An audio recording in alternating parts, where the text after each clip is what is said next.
So un peu was a little.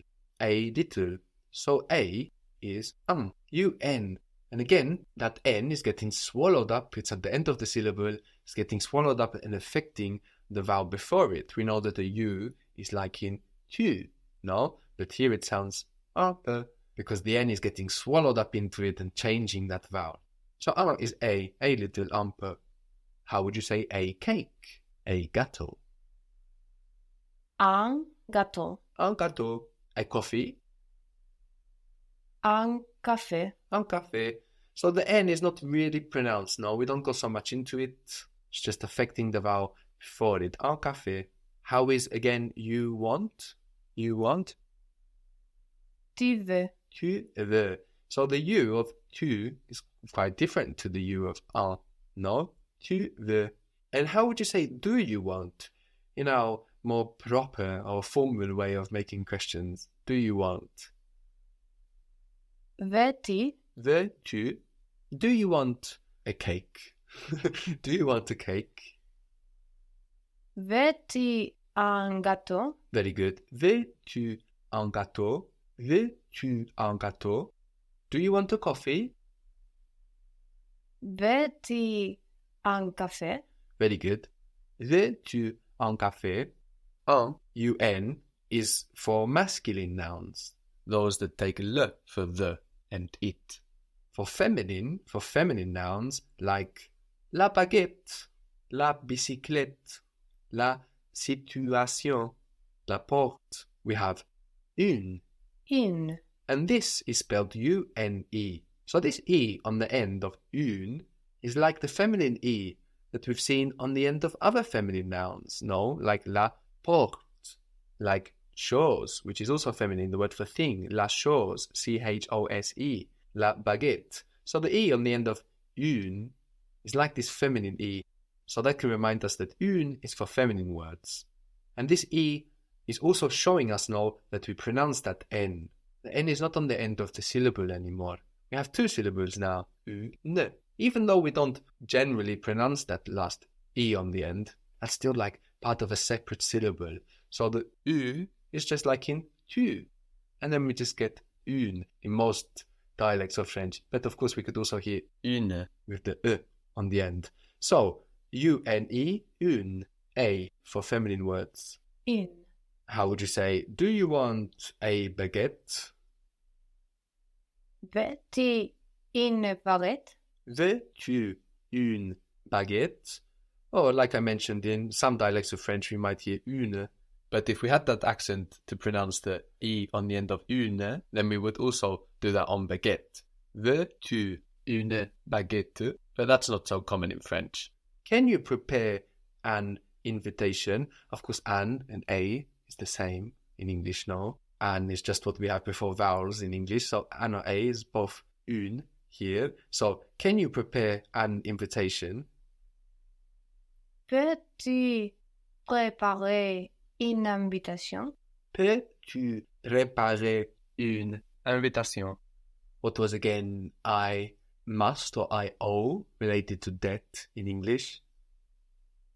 Je dois. Je dois. Good. Spelled D-O-I-S, no? We have the final S there silent. And we also have the O-I there, that combination of O-I giving us wa, dois. What was to see, like view in English? Voir. Voir. Good. We have V-O-I. So again, the O-I, they're giving us wa, R, with an R on the end. Voir. And we hear that R on the end. How would you say, you must see the confirmation? You must see the confirmation. Tu dois voir la confirmation. Very good. Tu dois voir la confirmation. I just want to see the invitation. I want just to see the invitation. Je vois juste voir l'invitation. Good, but I think you were holding on to voir at the beginning and you said je voir. What is I want? Je veux juste voir l'invitation. Very good. Je veux juste voir l'invitation. So we see how OI gives us a wa sound, doit, voir, voiture, no, the word for car. And as you would have noticed, French has a lot of vowel sounds, no? So it's a good idea to consciously notice, which isn't memorizing, it's just getting yourself into the habit of noticing, to consciously notice different combinations of vowels and the sounds they give us. We've seen EU, no, as in peu, un peu, je peux, as in veux, and we've seen OI, for example, as in doit, voir, voiture. We could also see this OI combination in some French words we have in English too, such as reservoir, mémoire we have in English as well, mémoire, or noir, for example, which sometimes makes its way into English. Noir, noir in French, which means black. We use this in, for example, film noir, no? Black film. Or in fashion or fragrances, where we have a lot of French commercialized. This is spelled N-O-I-R, noir, black. Or maybe you've seen le chat noir, which is spelled like le chat noir, that really famous poster of a black cat. Have you seen it? The drawing of a black cat. This is yes. le chat noir, yes. So, we have that in English as well, noir. Sometimes, like I said, like in film noir. And actually, when we say film noir, we are employing a French habit. We don't say black film, as we would say in English. We say film black. No, film noir. And that's a French habit. How was the cake? Le gâteau. Le gâteau, good. So, in French, if we want to say the black cake, we will say the cake black, just like film noir, when we say film black, or le chat noir, when we say the cat black. So, the black cake? Le gâteau noir. Good. Le gâteau noir. How was coffee in French? Le café. Good. So coffee is masculine though, le café, even though it ends with an E, which we've said is generally a mark of a feminine word, although the E on café is accented and always pronounced. Le café. So, if you want to say the black coffee... Le café noir. Very good. Le café noir. A black coffee? Un café noir. Good. So if we forget about the pronunciation of A, we can just look back to un peu, a little, un peu. Un café noir. How do we say do you want? With the inversion, how is that? Do you want? Veux-tu? Veux-tu? Do you want a black coffee? Veux-tu un café noir? Very good. Veux-tu un café noir? You must prepare a black coffee. You must prepare a black coffee. And this could also mean one black coffee. You must prepare one black coffee. Tu dois préparer un café noir. Very good. Tu dois préparer un café noir. You must prepare it. And with this it, we mean the black coffee. You must prepare it. Tu dois le préparer. Very good. Tu dois le préparer. So when we have le or la as it, he, she, no, it comes closer to the verb referring to it. And of course, the same applies for me, no, which was, what was me in French? Me. Me. Good.